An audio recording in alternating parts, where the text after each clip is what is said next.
जो important objective प्रश्न हर वर्ष पूछे जाते हैं वो भी आज की इस वीडियो के अंतर्गत आपको मिलेंगे कॉन्सेप्ट के साथ, क्योंकि विद्युत नामक चैप्टर के इम्पोर्टेंट ऑब्जेक्टिव प्रश्न को आप ऐसे नहीं सॉल्व कर पाओगे, क्योंकि इसके लिए चाहिए कॉन्सेप्ट। तो आज की इस वीडियो के अंतर्गत आपको मिलेगा वो कॉन्सेप्ट जिसकी मदद से आप किसी भी क्वेश्चनों को आसानी से सॉल्व कर सकते हो। तो दिखा देता हूँ किस किस तरीके से हर एक इम्पॉर्टेंट ऑब्जेक्टिव प्रश्न, चाहे वो डायग्राम बेसिस हो, हर एक कॉन्सेप्चुअल प्रश्न आज की इस वीडियो के अंतर्गत लिया गया है। तो अगर बात करें कि विद्युत नामक चैप्टर से आपकी बोर्ड एग्जामिनेशन में कितने नंबर के प्रश्न बनते हैं, विद्युत नामक चैप्टर से आपके बोर्ड एग्जामिनेशन में 5 नंबर के प्रश्न पूछे जाते हैं। इस चैप्टर से, जी हाँ, 5 नंबर के बहुविकल्पीय प्रश्न पूछे जाते हैं। तो इसलिए आज के इस वीडियो को अंत तक जरूर देख लेना, क्योंकि आज के इस वीडियो को देखने के बाद विद्युत नामक चैप्टर का ऐसा कोई सा भी क्वेश्चन नहीं होगा जो आप सॉल्व ना कर सको, क्योंकि हर एक प्रकार के ऑब्जेक्टिव प्रश्न, चाहे वो लॉन्ग क्वेश्चन हो, चाहे वो कॉन्सेप्चुअल क्वेश्चन हो, हर एक प्रकार के क्वेश्चनों को लिया गया है। और वीडियो के अंत में मैंने कुछ ऐसे इंपॉर्टेंट ऑब्जेक्टिव प्रश्नों को डाल रखे हैं जो ऑब्जेक्टिव प्रश्न हर वर्ष पूछे जाते हैं और वो 2026 में आने के फुल चांस रखते हैं। ये मैं नहीं, ये मेरा पिछले 5 वर्षों का एक्सपीरियंस कहता है। तो वीडियो को अंत तक जरूर देखिएगा।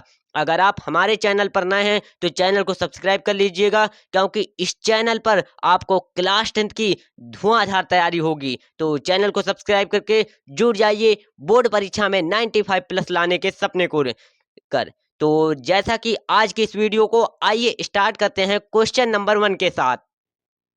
तो क्वेश्चन नंबर 1 दिया गया है, विद्युत आवेश का एसआई मात्रक क्या है। अगर बात किया जाए विद्युत आवेश का एसआई मात्रक क्या है, तो विद्युत आवेश का एसआई मात्रक जो होता है वो वोल्ट नहीं होता, ओम भी नहीं होता, यहाँ पर एम्पियर भी नहीं होता।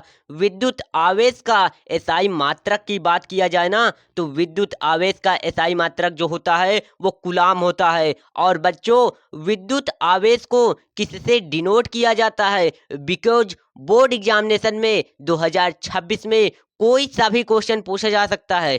तो अगर बात किया जाए विद्युत आवेश को किससे डिनोट किया जाता है, तो विद्युत आवेश को क्यों से डिनोट किया जाता है, विद्युत आवेश का एसआई मात्रक जो होता है वो गुलाम होता है। तो चलिए बिना देरी किए आइए नेक्स्ट क्वेश्चन की ओर बढ़ते हैं। और आपकी ये क्वेश्चन दमदार क्वेश्चन है, और इस क्वेश्चन में बात किया जाए ना, ये क्वेश्चन 2024 की बोर्ड एग्जामिनेशन में पूछा गया क्वेश्चन है। तो इसलिए इस क्वेश्चन का राइट आंसर आप सभी बच्चे देने का प्रयास कीजिए। और इस वीडियो में 20 ऐसे बहुविकल्पीय प्रश्न लिए गए हैं जो हर वर्ष पूछे जाते हैं। इन 20 बहुविकल्पीय प्रश्नों को सॉल्व करने के बाद आप लोग कितना स्कोर करते हो वो आप लोग नीचे कमेंट बॉक्स में लिख दीजिएगा। इससे मुझे भी पता चलेगा कितने स्टूडेंट जो हैं इनका राइट आंसर दे पा रहे हैं, कितने स्टूडेंट जो हैं वो कॉन्सेप्ट से पढ़े हुए हैं। तो जैसा कि बात किया गया है, विद्युत बल्ब में फिलामेंट बना होता है।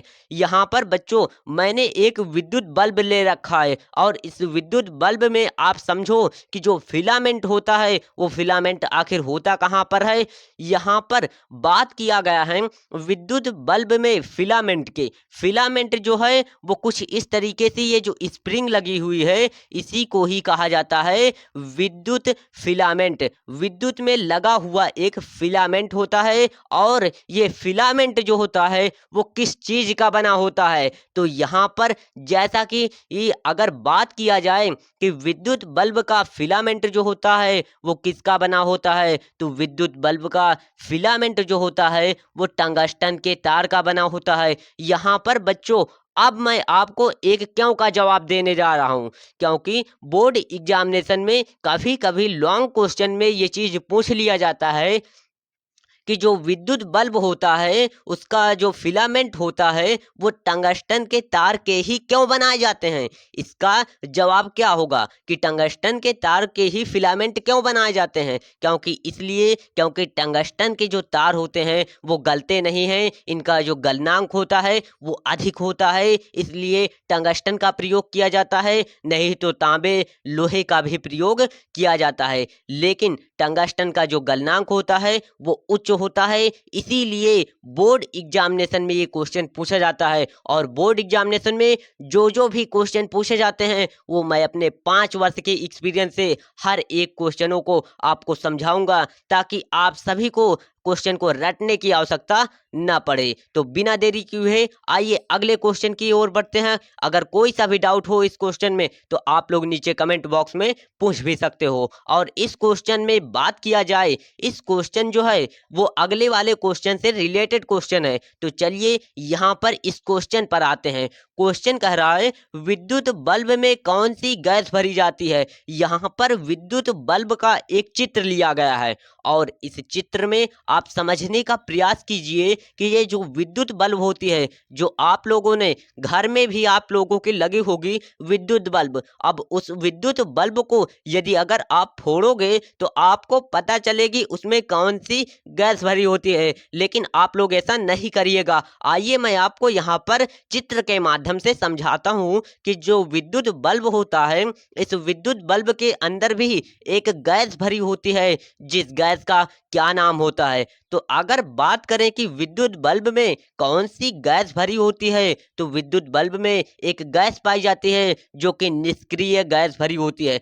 विद्युत बल्ब यदि कोई सा भी होगा, यहाँ पर आप लोग कॉन्सेप्ट पकड़िए कि अगर विद्युत बल्ब में अगर कोई सा भी गैस की बात किया जाए तो वो गैस जो होगी वो निष्क्रिय गैस होगी। निष्क्रिय गैस कौन कौन सी होती है, आइए यहाँ पर मैं आपको बताता हूँ। निष्क्रिय गैस जैसे हो गए आर्गन, यहाँ पर आर्गन जैसी गैस जो है वो निष्क्रिय गैस होती हैं। तो आर्गन जैसी गैस जो होंगी वो निष्क्रिय गैस होगी। अगर आपके ऑप्शन में यहाँ पर आर्गन दिया होता तो आर्गन भी राइट आंसर हो सकता था। ये पिछले यहाँ पर आर्गन जो है वो पिछले 2021 की बोर्ड एग्जामिनेशन में, यानी कि मैंने जो बोर्ड एग्जामिनेशन दिया था उसमें पूछा गया था कि जो विद्युत बल्ब होती है उसमें कौन सी गैस भरी होती है। यहाँ पर आर्गन ऑप्शन में था, तो आर्गन जो होगा राइट आंसर हो जाएगा। लेकिन आर्गन नहीं है तो आपको घबराने की जरूरत नहीं है, क्योंकि आर्गन जो है वो एक तरीके से निष्क्रिय गैस है। तो निष्क्रिय गैस कुल मिलाकर विद्युत बल्ब में भरी जाती है। ये एक्स्ट्रा मैंने कॉन्सेप्ट आपको किस लिए सिखाया, क्योंकि ये एक्स्ट्रा कॉन्सेप्ट जो है बोर्ड एग्जामिनेशन में जब एग्जामिनर को कठिन पेपर बनाना होता है तो एग्जामिनर करता ये है कि बोर्ड एग्जामिनेशन में जो एग्जामिनर बनाते हैं पेपर, वो क्वेश्चनों को कठिन कर देते हैं। हर एक प्रकार के क्वेश्चन इस चैनल पर आपको कराए जाएंगे और पिछले 5 वर्षों के एक्सपीरियंस से मैं ये चीज़ नोटिस भी कर रहा हूँ कि बोर्ड एग्जामिनेशन में ऐसे ऐसे क्वेश्चन भी पूछे जाते हैं। और अगर बात करें कि बच्चों मैंने बोर्ड परीक्षा में 97.5 अंक स्कोर किया था और स्टेट में रैंक हासिल किया था। अगर आप भी 2026 को टारगेट रखते हुए चल रहे हैं तो ये चैनल आपके लिए हिंदी माध्यम के बच्चों के लिए बेस्ट होने वाला है। तो इसलिए वीडियो पसंद आ रही हो तो वीडियो को लाइक कर दीजिएगा, और चैनल पर नए हैं तो चैनल को सब्सक्राइब करके जुड़ जाइए बोर्ड एग्जामिनेशन में 95 प्लस लाने के सपने को लेकर के। जैसा कि मैंने 97.5 अंक स्कोर किया था और स्टेट में रैंक हासिल किया था, तो इसी प्रकार से मुझे ये चीज़ का एक्सपीरियंस हो गया जो 2-2.5 साल का, कि बोर्ड एग्जामिनेशन में किस किस तरीके से क्वेश्चन आपसे पूछे जा सकते हैं। तो वो हर एक प्रकार के क्वेश्चन आपको इस चैनल पर सॉल्व कराए जाएंगे। तो बिना देरी किए हुए बच्चों आइए अगले क्वेश्चन की ओर बढ़ते हैं। और ये क्वेश्चन जो है वो बहुत ही दमदार क्वेश्चन क्वेश्चन है। देखते हैं कितने बच्चे इस क्वेश्चन का राइट आंसर दे पाते हैं और आप भी देने का प्रयास कीजिए। तो जैसा कि क्वेश्चन में कहा गया है कि टंगस्टन धातु का गलनांक कितना होता है। यहाँ पर बच्चों अभी मैंने पिछले क्वेश्चन में आपको बताया था कि जो विद्युत बल्ब का जो फिलामेंट होता है, वो विद्युत बल्ब का जो फिलामेंट होता है, उस फिलामेंट में यदि बात किया जाए कि जो फिलामेंट होता है वो किससे बना होता है, तो टंगस्टन से बना होता है। और मैंने आपको ये भी बताया था कि जो टंगस्टन होता है उसका गलनांक अधिक होता है।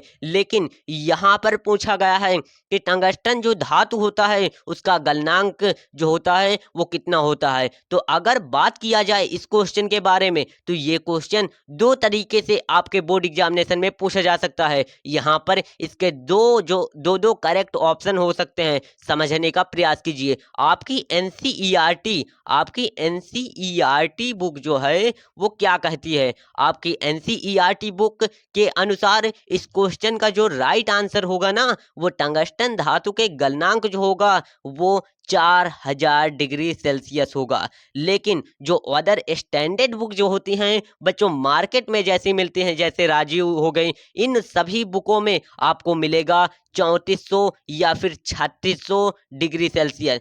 तो 3600 डिग्री सेल्सियस भी राइट ऑप्शन हो सकता था, लेकिन यहाँ पर 3600 डिग्री सेल्सियस नहीं दिया था, तो इसलिए यहाँ पर ऑप्शन नंबर डी हो जाएगा। वैसे आपका बोर्ड एग्जाम जो है वो एनसीईआरटी बुक को मान्यता देता है। एनसीईआरटी बुक के अकॉर्डिंग आपका राइट आंसर जो होगा वो 400 यानी कि 4000 डिग्री सेल्सियस हो जाएगा। तो चलिए अगले क्वेश्चन की ओर बढ़ते हैं और लास्ट में कुछ ऐसे क्वेश्चन भी मैंने आज की इस वीडियो के अंतर्गत लिए हैं जो क्वेश्चन जो हैं वो हर वर्ष पूछे जाते हैं और खास तौर पर 2026 की बोर्ड एग्जामिनेशन के लिए ऐसे ऐसे रामबाण क्वेश्चन साबित होने वाले हैं कि आपके बोर्ड एग्जामिनेशन में 100% गारंटी के साथ आने की। तो इस वीडियो को अंत तक जरूर देखिएगा और इस वीडियो के लास्ट में मैं आपको वो दूंगा कॉन्सेप्ट, जिस कॉन्सेप्ट से आप एमसीक्यू को चुटकियों में सॉल्व कर पाओगे। तो जैसा कि इस क्वेश्चन में बात किया गया है और इस क्वेश्चन की बात करूं ना, तो ये क्वेश्चन 2023 की बोर्ड एग्जामिनेशन में पूछा गया क्वेश्चन है। आइए इस क्वेश्चन को तोड़ मरोड़ कर समझते हैं। क्वेश्चन कह रहा है कि कार्य करने की क्षमता यानी कि वर्क करने की जो क्षमता होती है यानी कैपेसिटी जो होती है, यानी कि कार्य करने की क्षमता के बारे में कहा जाए तो कार्य करने की जो क्षमता होती है ना, उसे क्या कहा जाता है। तो कार्य करने की जो क्षमता होती है उसको कहा जाता है ऊर्जा, क्योंकि आपने ऊर्जा की डिफिनेशन में पढ़ा होगा कि कार्य करने की क्षमता को ऊर्जा कहा जाता है। तो चलिए बच्चों अगले क्वेश्चन की ओर बढ़ते हैं बिना देरी किए हुए। तो अगला क्वेश्चन यहाँ पर दिया गया है और क्वेश्चन बहुत ही दमदार क्वेश्चन है और पिछले 2021 की बोर्ड एग्जामिनेशन में भी पूछा गया ये क्वेश्चन है। तो आइए इस क्वेश्चन के लहजे तक जाते हैं, इस क्वेश्चन को तोड़ मरोड़ कर कॉन्सेप्ट सीखते हैं और वो कॉन्सेप्ट जिससे बोर्ड एग्जामिनेशन में प्रश्न बनते हैं। तो बात किया गया है इस क्वेश्चन में इलेक्ट्रॉन पर कितना आवेश होता है। अगर बात किया जाए इलेक्ट्रॉन पर आवेश की, तो इलेक्ट्रॉन पर आवेश के बारे में यदि बात किया जाए तो सबसे पहले आप सभी को ध्यान में रखना है कि जो इलेक्ट्रॉन का आवेश होता है वो 1.6 गुणे 10 की पावर -19 कूलम होता है। तो यहाँ पर ऑप्शन नंबर कौन सा मैच खाएगा, ऑप्शन नंबर डी मैच का आएगा। 1.6 इंटू 10⁻19 जो होगा वो कूलम हो जाएगा। और यहाँ पर एक ऐसा क्वेश्चन जो कि बोर्ड एग्जामिनेशन 2021 में भी पूछा गया था, तो यहाँ पर इस क्वेश्चन को समझो कि इलेक्ट्रॉन पर कितना आवेश होता है। ये तो मैंने आपको समझा दिया कि इलेक्ट्रॉन पर जो आवेश होता है वो 1.6 इंटू 10 की पावर -19 कूलम होता है, लेकिन बोर्ड एग्जामिनेशन में एक ये क्वेश्चन पूछा गया था कि इलेक्ट्रॉन पर किस तरीके का आवेश होता है, मतलब कि इलेक्ट्रॉन पर जो आवेश होता है ऋणात्मक होता है या फिर धनात्मक होता है। तो अगर बात किया जाए कि इलेक्ट्रॉन पर जो आवेश होता है वो नेगेटिव होता है, यानी कि नेगेटिव यानी कि ऋणात्मक इलेक्ट्रॉन पर आवेश होता है। यहाँ पर आप सभी लोगों को ये क्वेश्चन ध्यान में रखना है, क्योंकि ये क्वेश्चन जो है वो पूछा गया क्वेश्चन है। ये मैंने क्वेश्चन जो है आपको एक्स्ट्रा इसलिए समझाया क्योंकि ये क्वेश्चन जो है बोर्ड एग्जामिनेशन में आने के 100% चांस रखते हैं, और ये क्वेश्चन आया भी क्वेश्चन है, क्योंकि मुझे ये चीज़ की एकदम एक्सपीरियंस 100% हो चुकी है कि बोर्ड एग्जाम में जो एग्जामिनर होता है वो पेपर में 2020 से लेकर के क्या आज तक पूछा हुआ है, और आपकी बोर्ड एग्जामिनेशन 2026 में गेस करके पेपर भी बना कर दे सकता हूं, जिससे आपके लेग सपोज 70% पेपर वहीं से आएगा। तो इसलिए यहाँ पर ये चीज़ का मुझे पिछले कई वर्षों से एक्सपीरियंस हो चुका है, वो वही एक्सपीरियंस मैं शेयर कर रहा हूँ, और ना कि यहाँ पर मैं आपको यहाँ पर कोई वो बता नहीं रहा कि मैं आपको 70% दे सकता हूँ, लेकिन 70% पेपर वहीं से आएगा जो मैं बनाकर दे दूंगा, क्योंकि ये चीज़ एक्सपीरियंस हो चुकी है। और मैंने भी बोर्ड परीक्षा में जैसा कि 97 अंक स्कोर किया था, तो मुझे भी ये चीज़ का अनुभव है कि बोर्ड एग्जामिनेशन में कॉपी किस तरीके से मिलती है, और उस कॉपी में किस किस तरीके से आपको पेपर में लिखना होता है एक सही फॉर्मेट। देखिए, अगर आपका सपना 95, 96, 97 है, तो आप सभी लोगों को एक सही फॉर्मेट में कॉपी को लिखना आना चाहिए, कॉपी को प्रेजेंट करना आना चाहिए। पढ़ आप कुछ भी लीजिए, अगर आप लोग जो कॉपी को सही तरीके से परफॉर्म नहीं कर पाए ना, तो आपका पढ़ा हुआ कोई मैटर नहीं रखता, क्योंकि एग्जामिनर जो है वो आपकी कॉपी देखता है, आपके चेहरे पर लगी हुई क्रीम नहीं। तो इसलिए यहाँ पर कॉपी को किस तरीके से सही फॉर्मेट में लिखना आपको इसी चैनल पर आपको समझाया जाएगा। तो इसलिए चैनल को सब्सक्राइब करके जुड़ जाइए बोर्ड एग्जामिनेशन में 95 प्लस लाने के सपने को लेकर। तो जैसा कि यहाँ पर इस क्वेश्चन में बात किया जाए कि ये क्वेश्चन बोर्ड एग्जामिनेशन में बेटा एक चीज हमेशा हमेशा पूछी गई है, और वो चीज हमेशा पूछी जाएगी, जो प्रतिरोध है या फिर किसी भी राशि का एसआई मात्रक, हमेशा एसआई मात्रक से रिलेटेड बोर्ड एग्जामिनेशन में कई वर्षों से ये चीज पूछा जा रहा है, और ये बोर्ड एग्जामिनेशन में हमेशा हमेशा पूछा भी जाएगा कि जो एसआई मात्रकों से रिलेटेड आपके बोर्ड एग्जामिनेशन में कई वर्षों में पूछा गया क्वेश्चन है। तो चलिए इस क्वेश्चन का जवाब सभी बच्चे देने का प्रयास कीजिए। बात किया गया है इस क्वेश्चन में प्रतिरोध का एसआई मात्रक है। अगर बात किया जाए कि प्रतिरोध का एसआई मात्रक, तो प्रतिरोध का एसआई मात्रक जो होता है ना वो ओम होता है। बहुत सारे बच्चे जो हैं इसका राइट आंसर दे पा रहे हैं, और आप भी इसका राइट आंसर दे लोगे, क्योंकि इस वीडियो को देखने के बाद आप में वो कॉन्सेप्ट आ जाएगा, आप सीख लोगे वो कॉन्सेप्ट जिनसे बोर्ड एग्जामिनेशन में क्वेश्चन पूछे जाते हैं, और आपको भी एक्सपीरियंस लगेगा कि बोर्ड एग्जामिनेशन में किस किस तरीके के क्वेश्चन पूछे जाते हैं। और लास्ट के कुछ ऐसे क्वेश्चन है ना जिन क्वेश्चन से हर वर्ष पूछे जाते हैं, और वो क्वेश्चन में तगड़ा कॉन्सेप्ट होगा, तो इसलिए उन क्वेश्चनों को मिस मत करना, क्योंकि बोर्ड एग्जामिनेशन 2026 में वही क्वेश्चंस आने वाले हैं। तो यहाँ पर आइए इस क्वेश्चन की बात करते हैं और इस क्वेश्चन का पोस्टमार्टम करते हैं। तो जैसा कि यहाँ पर बात किया गया है, एक माइक्रो एम्पियर बराबर होता है, यहाँ पर एम का मतलब हुआ माइक्रो और ए का मतलब हुआ एम्पियर। तो मतलब ओवरऑल इस क्वेश्चन में बात किया गया है कि जो एक माइक्रो एम्पियर जो होता है वो किसके बराबर होता है। अगर बात किया जाए कि एक माइक्रो एम्पियर जो होता है वो बराबर होता है 1/1000 एम्पियर के। तो समझ में आया। यहाँ पर आइए मैं आपको एक दूसरे तरीके से समझाता हूँ इस क्वेश्चन को। यहाँ पर जो एक माइक्रो एम्पियर होता है वो 1/1000 एम्पियर के बराबर होता है। एक माइक्रो एम्पियर या फिर एक माइक्रो एम्पियर जो होता है वो 1/1000 एम्पियर के बराबर होता है, या फिर इसी को एक दूसरे फॉर्मेट के रूप में बोर्ड एग्जामिनेशन में लिख दिया जाता है। यहाँ पर इसी का दूसरा फॉर्मेट यहाँ पर हो जाएगा 10 की पावर -3 हो जाएगा। तो 10 की पावर -3 एम्पियर जो होगा वो 1 एम्पियर के 1 माइक्रो एम्पियर के बराबर होता है। तो कॉन्सेप्ट क्लियर हो गया। तो चलिए अगले क्वेश्चन की ओर बढ़ते हैं, और अगला दमदार क्वेश्चन है, और इस क्वेश्चन का आपसे चैलेंज है कि अगर आप इस क्वेश्चन का राइट आंसर नहीं दे पा रहे हैं तो समझिए कि आपकी बोर्ड एग्जामिनेशन की प्रिपरेशन जो है लो चल रही है। अब उसको फास्ट करने की ज़रूरत है। इस चैनल पर आपकी प्रिपरेशन को उस तरीके से एग्जाम टाइम इस चैनल पर आपके प्रिपरेशन में वो 4 चांद लगाए जाएंगे ना, जिनसे पढ़कर आप बोर्ड परीक्षा में 95, 96 से 97 स्कोर कर सकते हो। तो जैसा कि यहाँ पर इस क्वेश्चन में बात किया गया है, अमीटर से निम्नलिखित में किसे मापा जाता है। अगर बात किया जाए कि अमीटर अमीटर होता क्या है, यहाँ पर डायग्राम में आप सभी लोग समझो।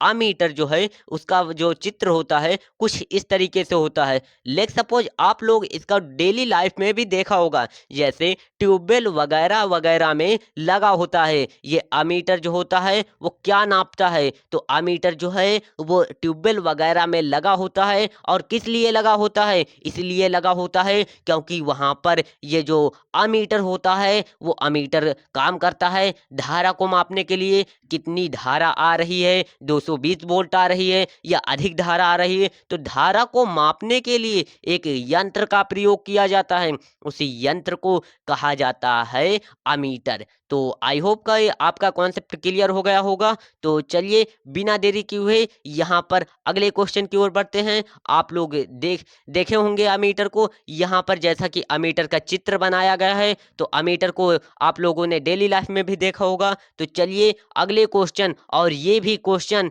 जो है बहुत इंपॉर्टेंट क्वेश्चन है। और अगर इस क्वेश्चन के बारे में बात करूँ ना, तो ये क्वेश्चन 2023 की बोर्ड एग्जामिनेशन में पूछा गया क्वेश्चन है। 2024 में नहीं आया और 2025 में पूछा गया था। तो चलिए अगर बात करते हैं कि विभवांतर नापने वाले यंत्र को कहते हैं। अगर बात किया जाए विभवांतर को नापने वाले यंत्र के बारे में, तो विभवांतर को नापने के लिए बेटा होता यह है कि एक यंत्र का प्रयोग किया जाता है, और उस यंत्र का जो नाम होता है वो क्या होता है। यहाँ पर नाम ही आप सभी लोगों को बताना है कि जो विभवांतर को मापने के लिए एक यंत्र प्रयोग किया जाता है, उस यंत्र का नाम होता है वोल्ट मीटर। तो वोल्ट मीटर जो है वो इसका करेक्ट ऑप्शन हो जाएगा, जैसे कि option number D is the correct option. विभवांतर को मापने के लिए हमेशा हमेशा वोल्ट मीटर का प्रयोग किया जाता है। वोल्ट मीटर का चित्र कुछ इस तरीके से होता है। यहाँ पर आप डायग्राम पर देख रहे होंगे, ट्यूबवेल वगैरह में वोल्ट मीटर का भी प्रयोग किया जाता है। और आप डेली लाइफ में ट्यूबवेल वगैरह में जाकर देख सकते हो कि वोल्ट मीटर यहाँ पर कुछ इस तरीके से होता है। यहाँ पर समझो बेटा, अगर आप सभी लोगों को ये समझ में आ रहा होगा कि वोल्ट मीटर अमीटर एक ही तरीके के हैं, लेकिन नहीं। जो वोल्ट मीटर होगा वहां पर आपको वी लिखा होगा, और अमीटर जो होगा वो ए लिखा होगा। बाकी इनके अंदर के पार्ट जो होते हैं वो अलग अलग होते हैं, तो वो तो अंदरूनी बात है। तो चलिए अब इस क्वेश्चन यहाँ पर ये लास्ट क्वेश्चन है, और इसके बाद आपको एक होमवर्क के तौर पर मिलेगा। तो जैसा कि अगर बात किया जाए इस क्वेश्चन में, तो विद्युत बल्ब किस धातु का बना होता है। यहाँ पर आप सभी लोग समझो, विद्युत बल्ब जो होता है वो किस धातु का बना होता है। तो अगर आप लोग जो हैं वो तनिक भी आप लोगों को अगर पता है, अगर आप लोगों ने घर पर वैसे भी लगाई होगी लाइट घर में लगाई होगी, तो आप सभी लोगों को पता होगा कि जो विद्युत बल्ब होता है वो किस धातु का बना होता है। यहाँ पर फिलामेंट की तो कोई बात नहीं की गई, विद्युत बल्ब की बात किया गया है। तो विद्युत बल्ब जो होता है वो कांच की होती है, क्योंकि विद्युत बल्ब यदि गिर जाए तो फूट जाती है, और ये कांच की बनी होती है। तो यहाँ पर राइट आंसर जो होगा वो कांच हो जाएगा। यहाँ पर बात किया गया है विद्युत बल्ब की। कंफ्यूज मत होना इस क्वेश्चन में, क्योंकि अधिकतर बच्चे जो हैं वो कंफ्यूज होकर के गलत इसका राइट आंसर कर देते हैं। बात किया गया है इस क्वेश्चन में विद्युत बल्ब के बारे में, तो विद्युत बल्ब जो होता है वो कांच का बना होता है। अगर इसी क्वेश्चन में मैं बात करूं कि विद्युत बल्ब का जो फिलामेंट होता है, फिलामेंट कहने का मतलब यहाँ पर ये है फिलामेंट। यहाँ पर आइए मैं आपको समझाता हूँ। यहाँ पर ये चीज जो है वो विद्युत बल्ब का फिलामेंट होता है, और फिलामेंट की बात करें तो ये टंगस्टन का बना होता है, टंगस्टन का बना होता है। तो यहाँ पर ये चीज आपको ध्यान में रखनी है कि विद्युत बल्ब का बात किया जाए तो विद्युत बल्ब जो होता है वो कांच का बना होता है। विद्युत बल्ब के टंगस्टन के बारे में बात किया जाए, विद्युत बल्ब का फिलामेंट जो होता है किसका बना होता है, तो टंगस्टन का बना होता है। दोनों प्रकार के कॉन्सेप्ट आपके क्लियर हो गए। तो चलिए अब इस क्वेश्चन का राइट आंसर जो है आप लोग नीचे कमेंट बॉक्स में लिख दीजिएगा कि विभवांतर का एसआई मात्रक क्या होता है। यहाँ पर समझो, विभवांतर का एसआई मात्रक के बारे में इस क्वेश्चन में बात किया गया है। तो विभवांतर का एसआई मात्रक क्या होता है, सभी बच्चे जो हैं उसका राइट आंसर जो है वो नीचे कमेंट बॉक्स में दीजिएगा, जिससे मुझे भी पता चलेगा कितने बच्चों को ये कॉन्सेप्ट जो है वो आप सभी लोगों को पहले से पता है। तो चलिए अब इस क्वेश्चन का राइट आंसर जो है आप सभी बच्चे नीचे कमेंट बॉक्स में देने का प्रयास कीजिए। तो आज की इस वीडियो के अंतर्गत आपने सॉल्व कर लिया है विद्युत के इंपॉर्टेंट क्वेश्चन। विद्युत के जो भी इंपॉर्टेंट क्वेश्चन हो सकते थे वो आज की इस वीडियो के अंतर्गत कवर कर लिए गए हैं। अगर आपने मानव नेत्र तथा रंग बिरंगा संसार के इंपॉर्टेंट क्वेश्चनों की सीरीज नहीं देखी है तो कहीं आपको जाने की जरूरत नहीं, आपको इसी वीडियो के डिस्क्रिप्शन बॉक्स में लिंक दी जा रही है, वहां से आप यहाँ पर उस वीडियो का लिंक देख सकते हैं, और वहां से उस वीडियो को देख करके आप उस चैप्टर के बहुविकल्पीय प्रश्नों को सॉल्व कर सकते हैं। तो जैसा कि हर एक क्वेश्चन जो है मैंने आपको कॉन्सेप्ट से समझा दिया, और अगर आप इस चैनल पर नए हैं तो इस चैनल को सब्सक्राइब करके जुड़ जाइए बोर्ड परीक्षा में 95 प्लस लाने के सपने को पूरा करने के लिए, क्योंकि मैंने भी बोर्ड एग्जामिनेशन में 97.5 अंक स्कोर किया था, और इसी तरीके से आप भी करना चाहते हो। तो जैसा कि मुझे कई वर्षों से ये चीज़ एक्सपीरियंस हो गया